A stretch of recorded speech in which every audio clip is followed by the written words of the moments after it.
On day one, we opened the doors of Midcurrent Church with one single goal: to create a place where real people and a real God meet. And if you're wondering if that's the kind of place for you, here's what you need to know.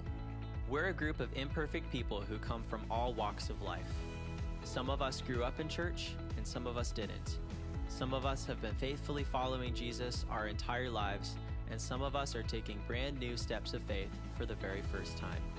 Each week, we come together with people who have different backgrounds and hometowns. We come together with people who have different likes and dislikes, as well as interests, hobbies, and careers.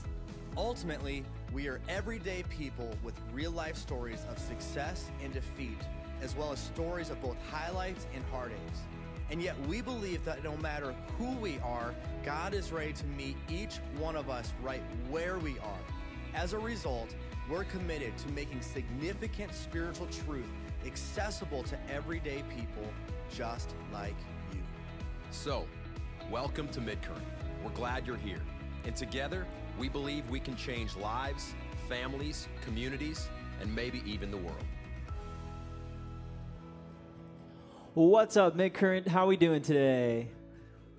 Super good. Hey, my name is Josh, and this is Steph, and this is other Josh, and we're here to lead you all in some worship this morning.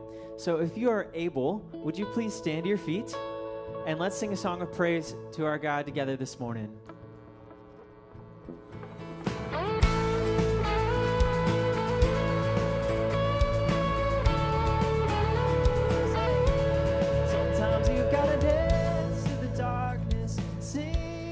Fire, praise when it don't make sense. Sometimes you've got to stare down the giant, worship from the lion's den. Sometimes you've got to shout it from the mountains, louder in the valleys, trusting that he's gonna get you there. Sometimes you've got to welcome the wonder, wait for the answer, worship with your hands in the air. I'll praise you anywhere. Praise, give him praise, give him praise in the highest. Praise, give him praise, give him praise in the highest. He is worthy, yes, he is worthy of all of the praise.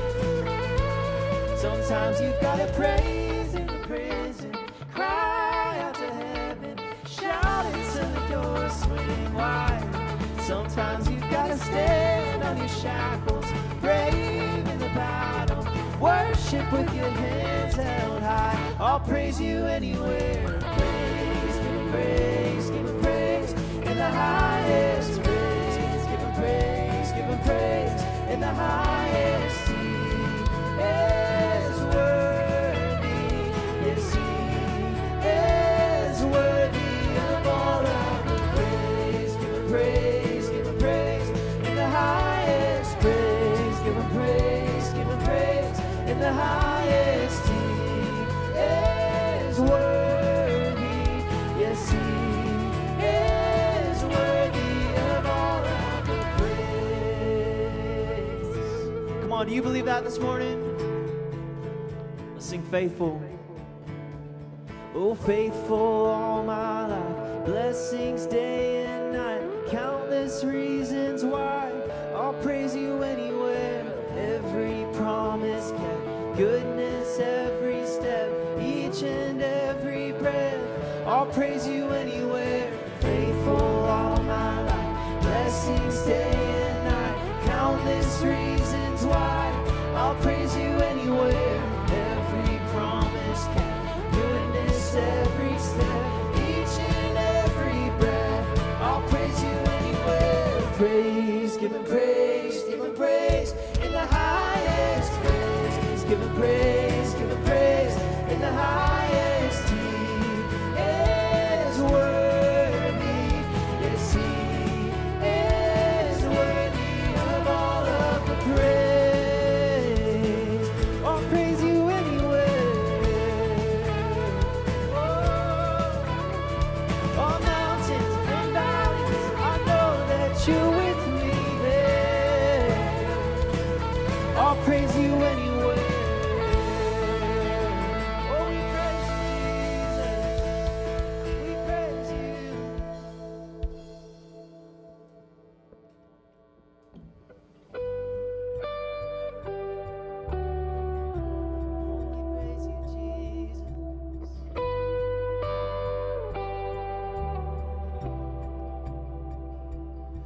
your creation suddenly articulate with 1,000 tongues to lift one cry. And from north to south and east to west, we'd hear Christ be magnified.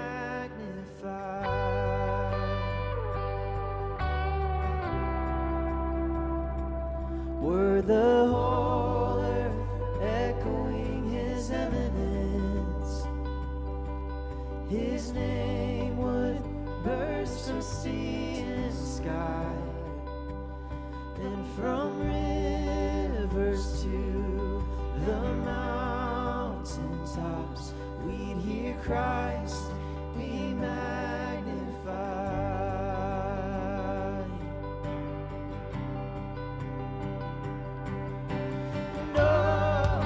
Christ be magnified, let his praise arise. Christ be magnified in me. And oh, Christ be magnified from the altar of my life. Christ be magnified in me.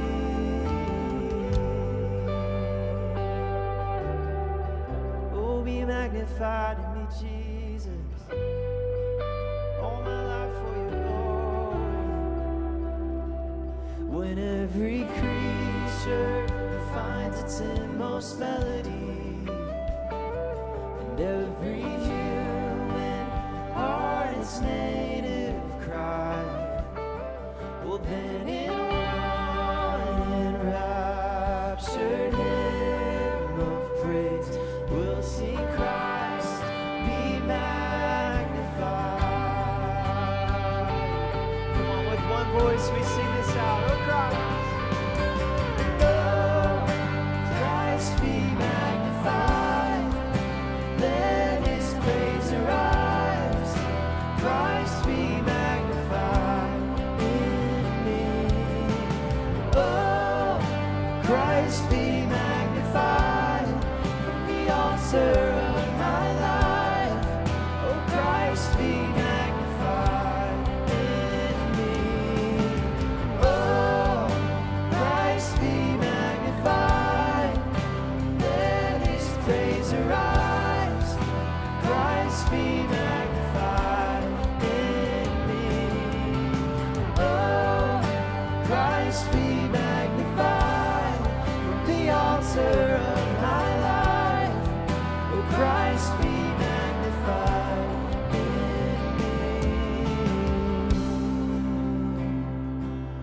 Oh, be magnified in me, Jesus. Oh, be magnified in the Lord.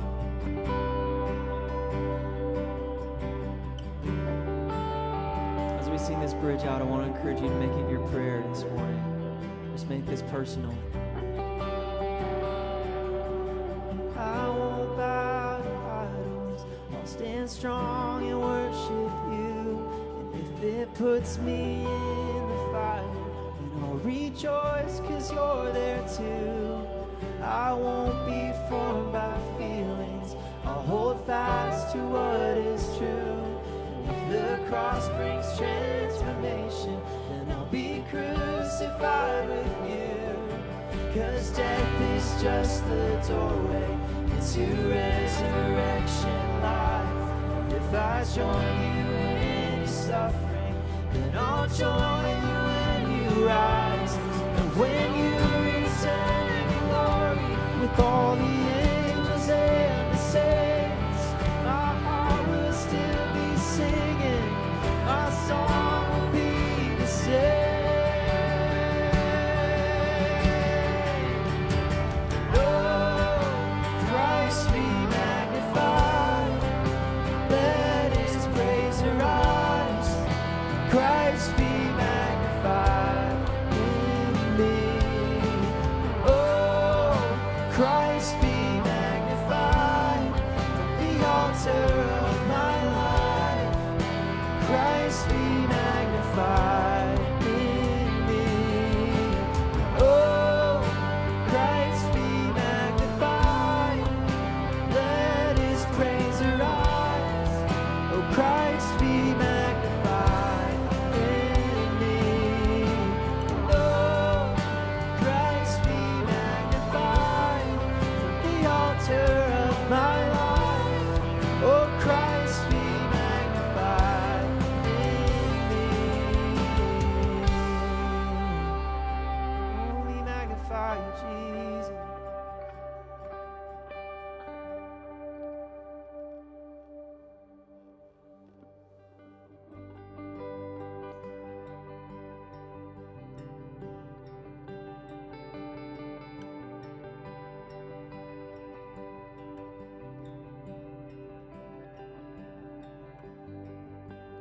worthy of every song we could ever sing,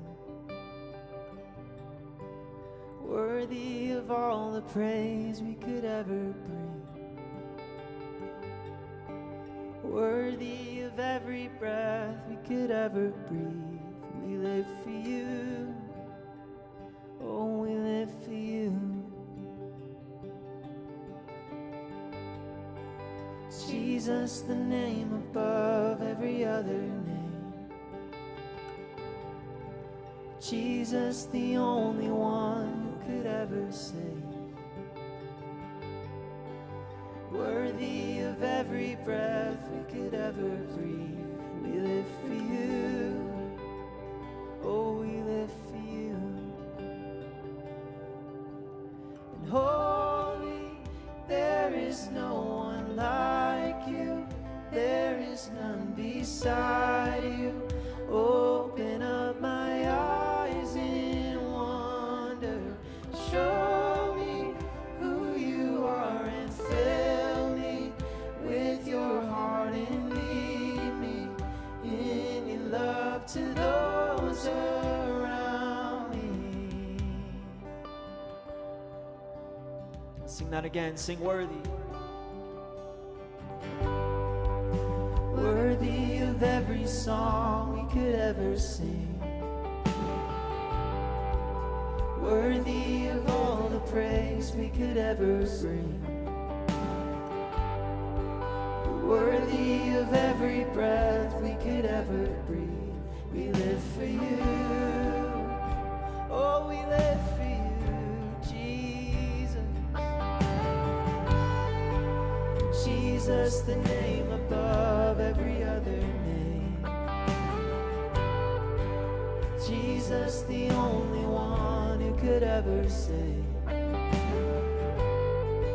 You're worthy of every breath we could ever breathe. We live for you, oh, we live for you. Holy, there is no one like you. There is none beside you. Open up my eyes in wonder. Show me who you are and fill me with your heart and lead me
is none beside you. Open up my eyes in wonder. Show me who you are and fill me with your heart and lead me in your love to those around me. God, that is our prayers, that this morning you would be teaching us and shaping us into the kinds of people that will go out and will spread your love through all the areas of our lives, God, whether we're going to work or we're going to school or we're going to the grocery store, God, that your love would overflow out of us and that it would be evident to other people that we are different.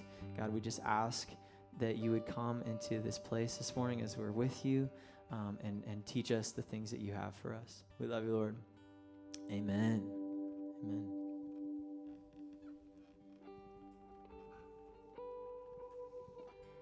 Good morning, everybody. My name's PJ. Welcome to Midcurrent. We are so glad that you were able to join us on this beautiful morning here. And we want to extend a very, very special welcome to anybody who might be new or newer or new-ish here to Midcurrent. Welcome. We're glad that you're here, and we would love to know that you were here. If you could do us one massive favor that we would ask, it would be if you could find one of these connection cards in the seat back pocket in front of you or out at the welcome desk. It's just a way for us to know that you were here and a way for us to connect with you and keep you up to date on all the awesome things going on here at Midcurrent. So you can fill out this bottom part. You can put them in the collection box in the back. You can drop them off at the welcome desk, and we would love to get in touch with you and know that you were here with us today. Now, if you call Midcurrent home and you've been coming here for a while and you are all in on the things that are going on here at Midcurrent, one of the ways that we can get involved and that we can be a part of this thing going on here is through giving. And there's some really easy ways to give back to this place. You can text from your smartphone. You can do all the ways on the screen behind me and back. And just know that all of your generosity goes directly into the heart and the soul of this place. And the mission of this place is to create a place and a space where real people and a real God meet. And that's only possible through your generosity. So, you know, if you're interested about what the heartbeat of this place is and why we're doing the things that we're doing or what we're doing here at Midcurrent, I would love to invite you on October 20th to Meeting Midcurrent. There's going to be a Meeting Midcurrent meeting where you have an opportunity to ask all the hard-hitting questions to Pastor Sten, such as what does Midcurrent mean, or what kind of coffee are you serving out front, all the important stuff. So there's childcare provided. There'll be a meal, and it'll be a great chance to connect with Pastor Sten and learn a little bit more about this place. The final thing that I wanted to talk to you guys about today is on October 13th, it will be the 7th anniversary of this place, which is amazing.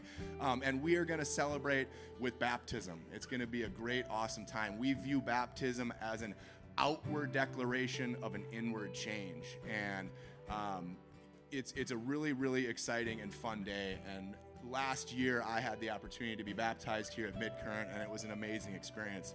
I, like many of you, was baptized as a little baby. That didn't mean a whole lot to me. We didn't go to church a whole lot. I didn't spend a lot of time in the church. But, 3 years ago, my family and I found this place, and we found a place that we could call home. And we found a place where we could connect to Jesus and where we could be accepted for the people that we are and that we could feel God's love. So it's an amazing opportunity. I think one of the coolest parts of it is you get a free t-shirt.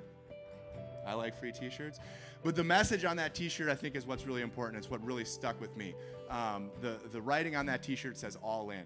And I think that's exactly what, at least to me, baptism was about. It was about going all in for Jesus and saying, I'm here, and this is the place that I want to call home, and this is the person that I want to be. So you can register for that and get more information on the Church Center app or at midcurrentchurch.org. And it's going to be a really, really exciting and special day. So that's all our announcements for today. I'm going to welcome up Pastor Sten Carlson, and he's going to go through the fourth and final in our message series, Show Up.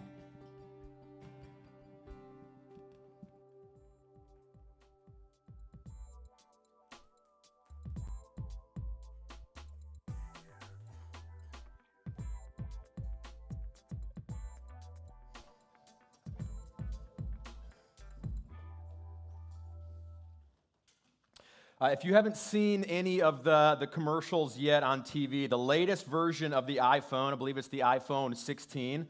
I am many, many versions away from the iPhone 16. But the newest phone, iPhone 16, is set to be released this fall. And one of the newest features on this phone, it caught my attention. Using AI technology, there is now, according to the commercial, there's now a feature on the phone using AI technology that can summarize emails or summarize text. There's a summarize feature built right into the phone. What exactly does that mean? I think their commercial kind of describes it best. In one of the commercials that's currently running right now, there is a young girl, and she's sitting down to lunch with someone who appears to be like a colleague or, maybe somewhat of a boss. And this boss-like lady asks the young girl, "What did you think of my email?"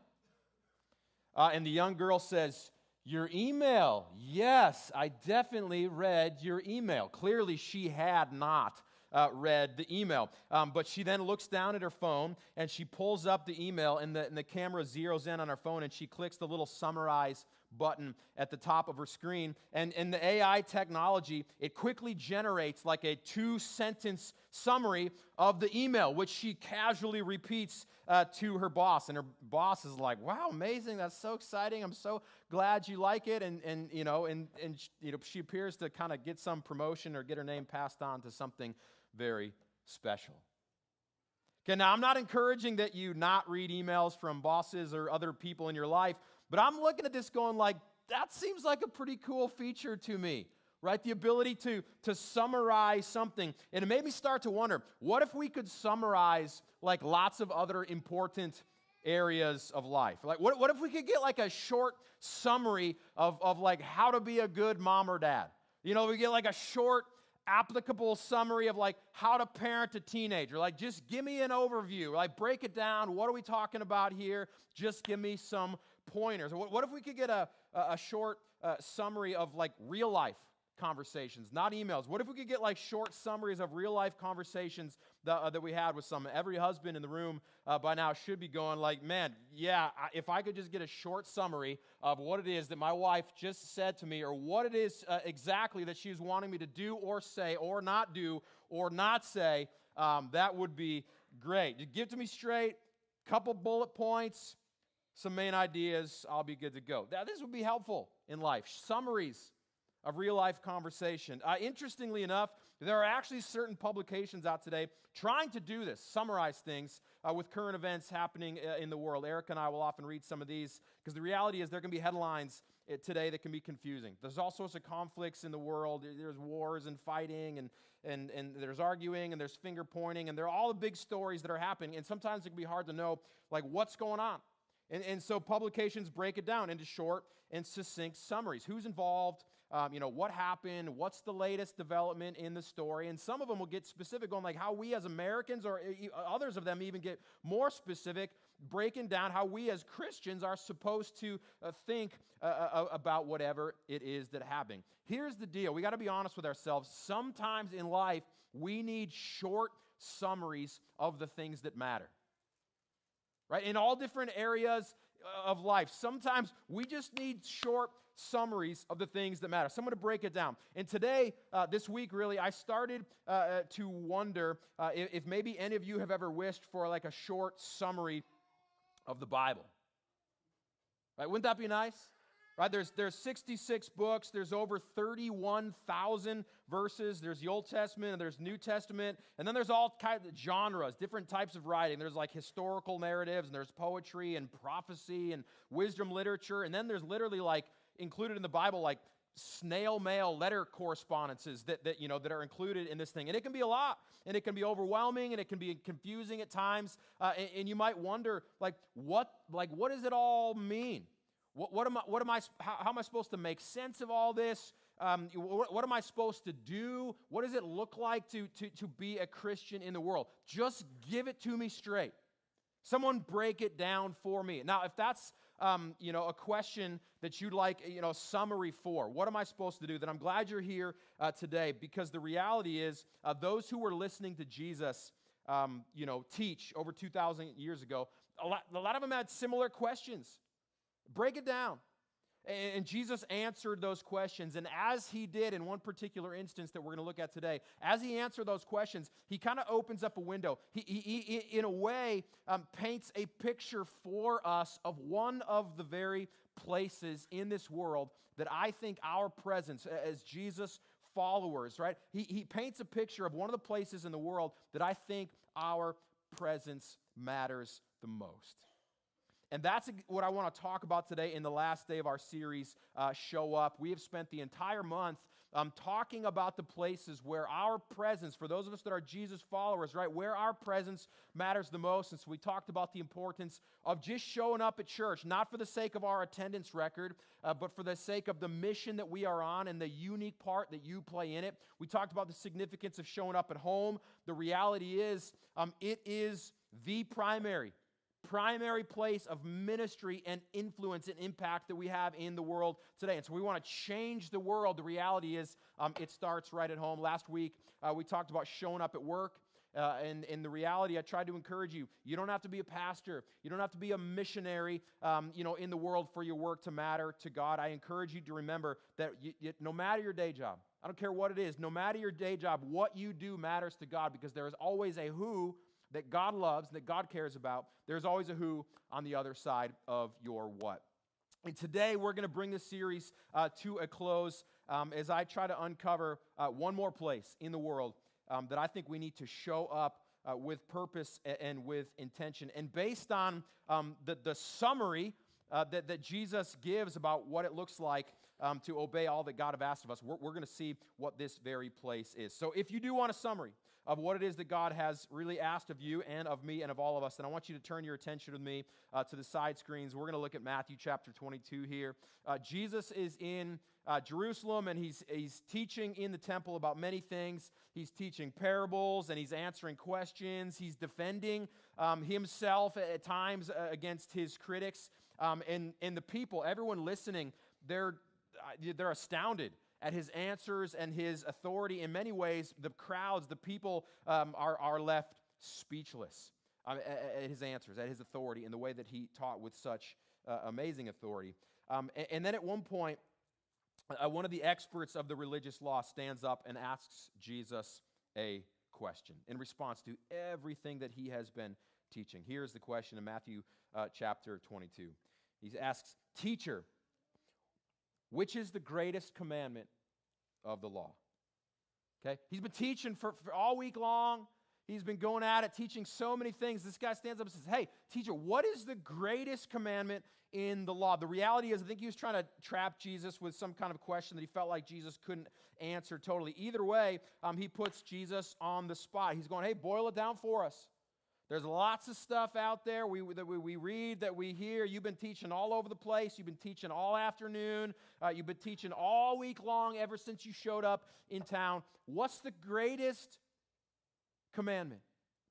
And with an answer that I don't think this guy expected, and with an answer that I think really could have landed Jesus a spot in the iPhone AI commercial, Jesus summed it all up for him. He summed it all up for all his listeners in just a few short sentences. Here was his answer. Jesus replied, "Love the Lord your God with all your heart and with all your soul and with all your mind. This is the first and greatest commandment. And the second is like it," he says. "Love your neighbor as yourself." When he says the second is like it, in many ways he's saying, hey, one of the ways that you love God, one of the ways that you fulfill this first commandment is when you love your neighbor. Okay? Now here's where things start to open up for us, or here's where I want to at least try to open things up for us. Jesus, when he says love your neighbor, love God, love your neighbor, when he says this specifically about your neighbor, Jesus is not referring to like your next door neighbor only. He's not referring to the people that live only to your left or to your right, or the people that live across the street or down the block. He has a much, much broader.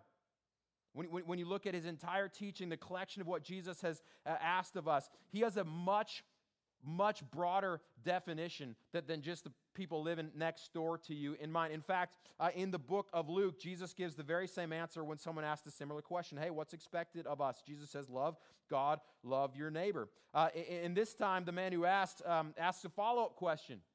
He says, well, who is my neighbor? He wants to know, is it the guy on the left? Is it the guy on the right? Who is my neighbor? And that's when Jesus tells the parable of the Good Samaritan. I'll summarize it for you. There's a Jewish man in the story that Jesus tells, a Jewish man traveling along, and he's attacked and left injured on the side of the road.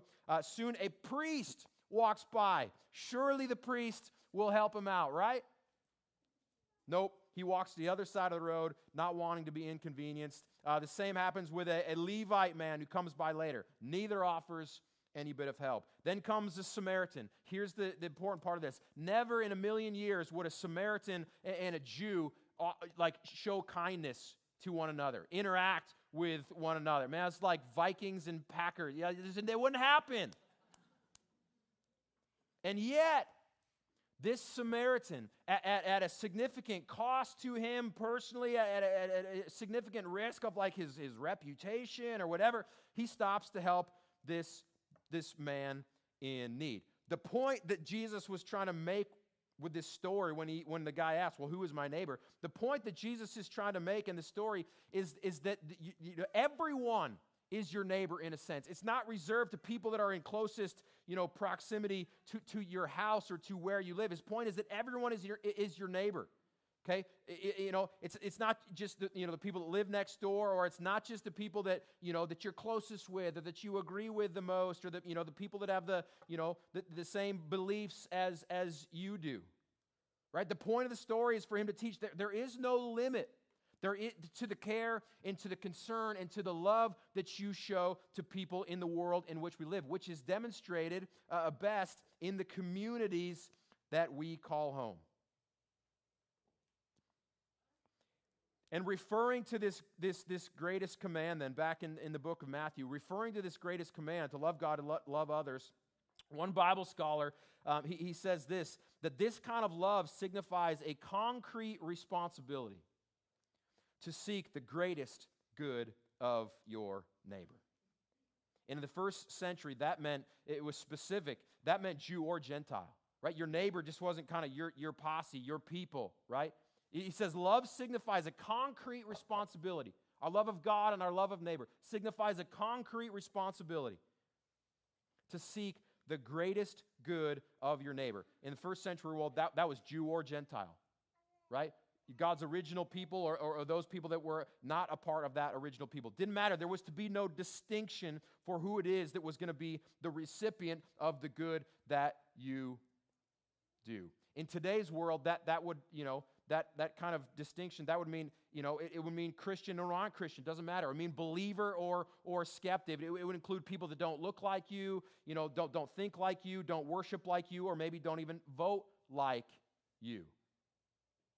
Concrete responsibility to seek the greatest good. Simply put then, here's what this makes me realize, that one of the greatest commandments, if we're trying to get a summary of what it is that God has asked us to do, one of the greatest commandments for you and I, for life in the kingdom of God, is to seek the greatest good in the community that we call home. That's what it is for you.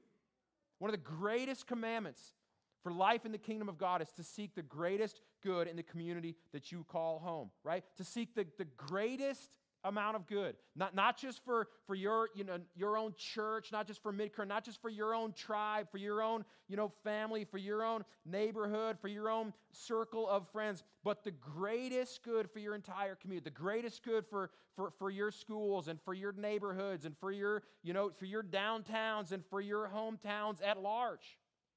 Greatest commandment in the life in the kingdom of God is to seek and to do the greatest amount of good for the greatest amount of people. And here's the deal, gang. I want us to be a church.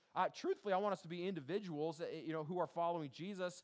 But I want us as a church to make a commitment then to show up in this community in a way that matters most.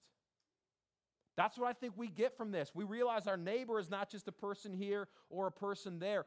Our neighbors is everyone within the places that we call home. And so I want us to be a church. This is where I'm encouraging us to show up in the final week of the series. I want us to be a church that makes a commitment to show up in this community, in the communities that we call home, in a way that meets the real needs of the people everywhere. In the final words of his letter that he wrote to kind of his people, his church, the author of the book of Hebrews writes this. He says, and don't forget to do good and to share with those in need. These are the sacrifices that are pleasing to God. It's not the impressive prayers that we pray. It's not the big, theological words that we know. It's not necessarily, completing the most extensive, Bible studies. It's not listening to, KTIS on the radio only. It's not like a Jesus, fish bumper sticker on the back of our car. All that stuff is well and good, but that's not necessarily the stuff that God is looking for from us. It's doing good, the greatest amount of good for those in need. It's seeking the greatest good for the communities that you and that I and that we call home. And here's the deal, gang. One of the reasons that I wanted to end this series the way I did, talking about this, talking about showing up in our communities. One of the reasons I wanted to end the series like this is to tell you about our desire as a church, my desire for our church to do the most amount of good that we can do. Not just for the people who walk through these doors, but for the entire St. Croix Valley. And to do that, I want to give you a little bit of an update, or maybe for some of you, tell you for the very first time about a partnership that we're creating along with two other local churches here in Hudson, but a partnership we're creating with an organization called Together for Good. If you were here about a year ago, by now you're probably going, yeah, what's the deal? Like, what's the latest with Together for Good? Here's what I can tell you. Our partnership with Together for Good is still happening. In many ways, we just got to the starting line quicker than the rest of the operation, was ready to take its first step. And we can be proud of that in many ways. We kind of rallied ourselves to the starting line, looked back around and realized nobody, the rest of the crew wasn't quite there with us yet. But here's what you got to know. Things are still moving in the right direction. So there's your little bit of an update. If you were not here a year ago, and when we announced this partnership, I want to fill all of us in on the good that we want to be about as a church here in this community as we form a partnership with Together for Good. Together for Good is an organization that equips and empowers the local church, right? The organization doesn't necessarily do some of the direct work itself. They're just an organization that equips and empowers the local church with legal support and kind of social service support. They equip and empower the local church, folks like you and I, to walk alongside vulnerable families so that no family that's going through crisis would ever walk that journey alone. For instance, there's a lot of different ways to describe the work they do. This will give you a good picture. For instance, let's say a single mom is going to a treatment center to get clean or get sober. Or let's say she's got a 2-week, job training for a career opportunity that's very vital for her and for family, putting food on the table. So let's say she's got something that she needs to be about, but she's got kids to care for, and she's got no friends, and she's got no family around. One option in this situation, mom's got to do something to get herself on the right track, but she's got kids. One option is the reality is for the government to kind of get involved and for kids to move into like a short-term foster situation or just go into the system, so to speak, which oftentimes pulls families apart. The other option is to keep the government out of the equation and to have Together for Good enter into the equation and to help place kids into the home of a loving family in the local church to care for these kids on a short-term basis while mom or while dad gets the rest or the training or the treatment or the procedure or the care that they need. Short-term opportunities to say, hey, we'll take care of your kids so that you can do what you need to do and we can keep your family together. Okay?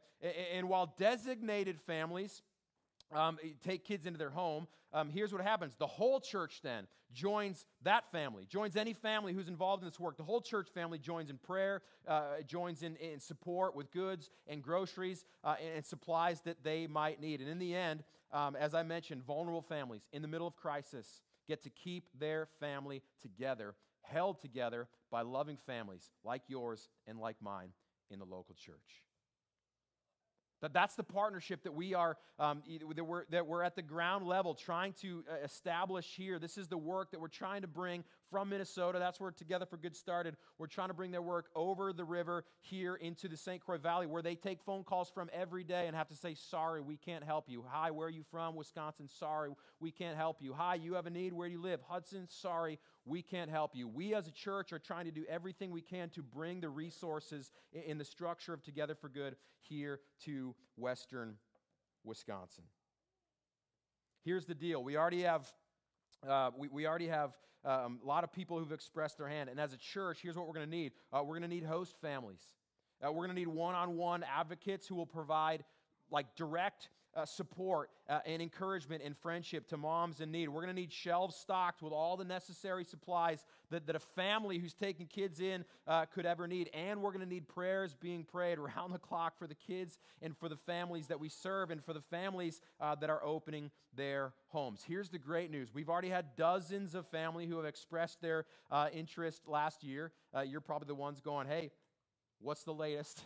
What's the update with Together for Good? I raised my hand. We still need you. Don't go anywhere. Don't lose your excitement for the work that we are trying to bring to our community. We've already had families express interest.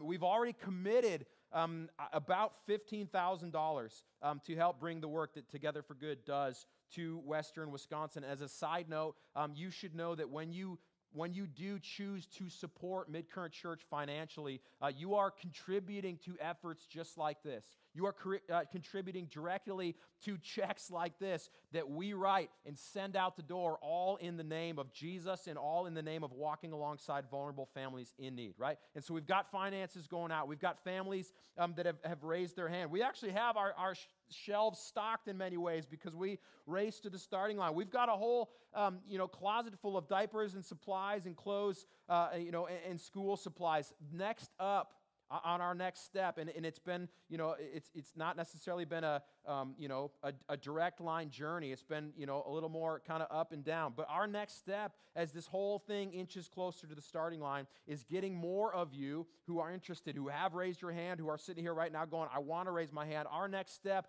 is to get more of you to a Together for Good training session that allows you to do the work of a host family. It allows you to do the work of a one-on-one advocate. And so here's the deal. Like I said, it's not like a linear path. It's a little more, it's a little more up and down. But what we want to do is we want to get you connected. I'm going to make sure in the coming days and weeks to send out information. We can get you connected with Andrea Atherton, who is our Together for Good ministry coordinator. And we want one of two things to happen. We want to point you to some upcoming training sessions that are happening in Minnesota at the end of the year, or we want to keep you posted. We want to have Andrea keep you posted on efforts to bring some of those trainings right here to Hudson, Wisconsin. Right? We'd love to know if you're in so that we can point you to the trainings in Minnesota or keep you posted on any trainings that we might bring right here into your own backyard. One way or another, we're hoping that you will raise your hand in some way. There's a place for all of us to step into this. We're hoping that you will raise your hand to join us as we join Together for Good to seek the greatest good that we can, to do the most amount of good that we can for families and for kids here in the St. Croix Valley. It is one of the ways that we can fulfill one of the greatest commandments that Jesus has given to us. It's one of the scorecards that we will be measured by someday, the kind of good that we did for our neighbor, no matter who it was in their time of need. I've heard it said before, and it's always kind of stuck with me wherever I hear it and whenever I hear it. I've heard it said before that the local church, a church like ours, Midcurrent Church, the local church should be the kind of place. It should be doing the kind of things. It should be involved in the community so much that if, for some strange reason, it didn't exist anymore, the whole community would notice its absence. The whole community would go, oh no, what do we do? The church is gone. So I want us to be that kind of church. I want this kind of thought to be true of us, that because of the things that we are doing, because of the good that we are involved in, because of the good that we are doing, if in 10 years, for some strange reason, This place disappeared. I'd love to think that all of Hudson, Wisconsin, all of the St. Croix Valley would miss us. They'd be going, what do we do? Midcurrent Church is gone. How in the world do we keep some of the good going in this community? I'd love to think that all of the hospitals and all the pregnancy clinics and all the social service offices, these are a lot of places where Together for Good gets in at the ground level and has a presence there. I'd love to think that all of them, if for some reason we disappeared, I'd love to think that all of these places would go, man, what do we do? I sure miss Midcurrent Church and the people that went there and the way that they loved and made an impact on this entire community. That's the kind of good. If we're talking about one of the greatest ways that we fulfill these commandments is doing the greatest amount of good, that's the kind of good that I want us to be about. And if we all raise our hand in whatever way we can, truthfully, this could be the beginning, or this partnership in itself, as well as any other commitment we make to do good in our community when the opportunity presents itself. This could be the beginning of something great, because here's what I really do believe to be true, that great things happen when we simply seek the greatest good. Great things happen. Amazing things happen. Unthinkable things happen. Unbelievable things happen. Unfathomable things happen and unfold right in front of us when we least expected it, when we simply, as Jesus followers, seek to do the greatest good. Great things will happen when we are about the greatest good wherever we go. I ended up getting a neat little glimpse of this just this past week. I spent the majority of the last week actually at Mayo Clinic in Rochester, Minnesota with my daughter who just had surgery on her eye. She's all good. Surgery went great. But yeah, I spent the majority of my week there. We've actually spent quite a bit of the last 11 years, first 11 years of her life, hanging out at Mayo Clinic in Rochester a couple times a year. And if you've ever been there, this place is intense. It is a massive, massive complex, incredibly impressive place. It's practically like just a little city in and of itself. There's so many buildings. You drive, into town. There's so many buildings, all of them with so many floors. There's so many units, so many campuses, so many offices, so many parking garages that, you got to try to figure out. And the medical staff, they are truly, if you know about Mayo Clinic, they are truly like the best of the best.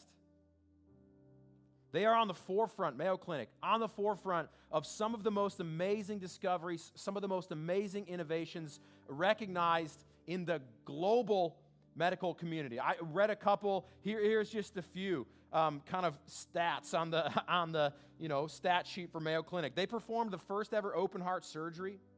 They introduced the CT scan to North America. They developed the DNA test that could rapidly diagnose anthrax. Entirely sure what that means, but it sounds impressive. They established the first ever blood bank in the U.S., Mayo Clinic. They demonstrated the link between insulin and diabetes and were one of the first to use insulin in diabetes treatments. That's just a couple on their rap sheet. Each year, I also read, Mayo sees more than 1.3 million people from all 50 states and from 137 countries. Mayo employs 35,000 employees in Rochester alone. And all of those numbers, all the people, all the employees, all the countries people are coming from, all of those numbers that they predict will go up as a result of, a 20-year, $5.6 billion economic development initiative that's underway, all with the intention of transforming the city of Rochester into what is called a destination medical center, which is positioning Minnesota as a global center for the highest quality medical care. A global center for the highest quality medical care on the planet. This place is legit.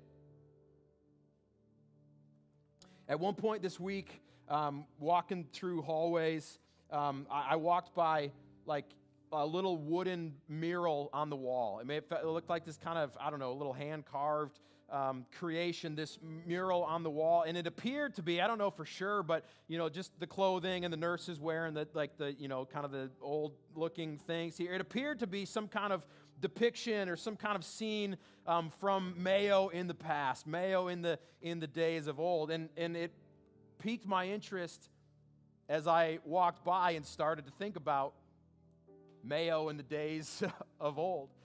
And so I started to read late at night. I had late nights and early mornings this week. I started to read about how this whole place got started. And it's actually pretty cool. And here's the deal. Mayo Clinic, all the everything that it's doing, everything that it's become today, all the leading everything's, right? It wasn't started. It didn't begin because of some, visionary medical doctor. There was someone like that at the beginning, but it didn't begin because of someone's dream to lead the world's, most, leading, largest medical clinic in the world.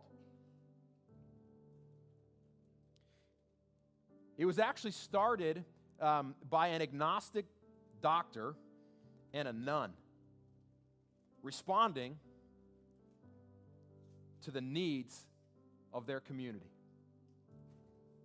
It was actually on August 21st of 1883 that 3 devastating tornadoes ripped through southeast Minnesota. 27 people were left dead. 200 plus people were injured, and the nearest hospital was 80 miles away in St. Paul. And so Dr. William Worrell Mayo started treating patients anywhere he could, which meant that he started treating patients in local hotel rooms. He soon approached Mother Alfred Mose, the head nun at the Sisters of St. Francis Convent, about using their facility, their rooms, their beds to try to get more patients in to be seen. Mother Alfred and the whole convent, they despite their agnostic doctor, they got different ideas. None of that mattered. Open the doors. Patients came in. Not long after, Mother Alfred recognized the need for Rochester to have its own hospital, and she pitched an idea to Dr. Mayo, a man with whom she probably had, very little in common with from a religious standpoint. But she proposed a hospital. She said, hey, our hometown, our community needs a hospital. She pitched that she and her fellow sisters, they would take care of, they would make sure the hospital gets built. And she said that her and her sisters, they'll supply the nursing staff if Dr. Mayo would make it his job to provide the medical staff. And so off they went. Not with dreams of creating, 1 billion, whatever. Just they started off just going, hey, we've got needs right here in front of us in our own community. Someone's got to do something about it. And so the most unique partnership was formed right then and there, and turned into almost, some 150 years later, it's turned into one of the leading medical institutions in the world. It's such a picture to me of, I guess, what I'm trying to get at. That great things happen, amazing things, unthinkable things, unfathomable things happen when the people of God just do what they can do to seek the greatest amount of good in the community that they are a part of. When they seek to do the greatest amount of good for their neighbor, responding to the needs that exist right in front of them. I'm not saying that Midcurrent Church is going to have a hand in creating the next, destination medical clinic in the world. But I think equally amazing things can happen right here. If we as individuals and if we as a church raise our hand, get in the game to love our neighbor right here in our own hometown, right here in our own community. I want this community, Hudson, River Falls, New Richmond, Summer. I want the St. Croix Valley, this community. I want this community to know us I want them to know us, Midcurrent, not necessarily by our sweatshirts, although I hope you'd buy a sweatshirt. I want them to know us, not because of our amazing river views, which my office view is pretty hard to beat. I want them to know us, not by our Instagram account, although, man, I love seeing when people start following us. I'm like, yeah, cool, they're in, I want this community around us to know us by our love for them, no matter who they are. I want this community around us to know us by our love for them in their time of need. I want them to know us. I want to develop a reputation that said, yeah, when there's a need, Midcurrent Church and the people there, I don't even know if you agree with it, but man, they're the best people in the whole world. I want them to know us by our love. I want them to know us by the fact that we showed up into this community time and time again. And here's what I think if I just bring the whole series to a close. I really do believe, tried to break it down, I really believe that when we make a commitment to show up at church, when we make a commitment to show up at home, to start changing the world right there, when we make a commitment to show up at work, and when the people of God, when you and I and anyone else who walks through these doors, when we show up in the communities that we call home, I think the world will be a better place. And God's love for the world will be leading the way. And you and I, hopefully, will be leading the charge. And that's my prayer for you. And that's my prayer for me. And that's my prayer for all of us who call this place home. Let me pray for us. God, the reality is, following after you, following after your son Jesus, for those of us who are really on that journey, sometimes it can feel like a lot, and other times, God, the reality is you've made it so simple. All you want is our love for you and our love for our neighbor.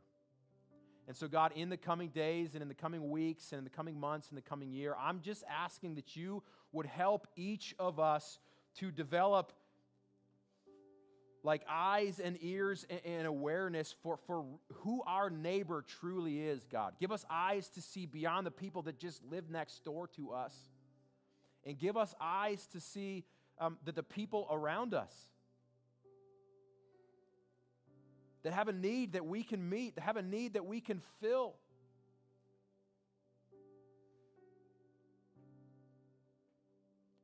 And God, I just pray that this would be an opportunity for the church, our church, for the Big C Church, to show what it is that we're made of, God, to show the world who we are. And ultimately, God, as we do that, we don't necessarily want them to see who we are as much as we want them to see who you are, God. So would you work through us? Would you help us to do as often as we can, everywhere we can, help us to do the greatest amount of good as a way to fulfill one of the greatest and most simplest of commands that you've asked us to do, God. And as we commit to this as a church, God, I pray that big things would happen. Pray that needs would be filled. I pray that stomachs would be filled, backpacks would be filled. I pray that families would be strengthened, God. Pray that no one would walk through crisis alone. As long as there's a local church in town, God, I pray that nobody would ever walk through a moment of crisis or vulnerability on their own. So give us eyes to see, God. Give us an awareness for the places, for the people, and for the opportunities that you are asking us to show up into. And may people everywhere get a great big sense of who you are and the love you have for them as a result. We're praying these things in the name of your son, Jesus. Amen. Hey, thanks for being here with us today. I'm going to make sure to send you any information that you need to know about Together for Good. We're excited about this. If you are like going, hey, get me on the list, come talk to me. We'll make sure you got the notes. We'll make sure we get you connected with Andrea. But we are excited to keep taking little steps one at a time to bring this work and to bring this organization right here to this community so we can start doing a whole lot of good as soon as we can for the people that need it most. So we'd love to get you all the information that you need. Before you go, if you need prayer, someone from our prayer team is available for you. It would be their honor to spend a moment in prayer for you today. Other than that, have a great week, And we hope to see you back here next Sunday for 9 and 10:30. We've got a very special guest and colleague of mine who's going to talk to us about some of the supply lines, some of the people that we need most in our life. And you're going to want to be here for it. We'll see you then. God bless you.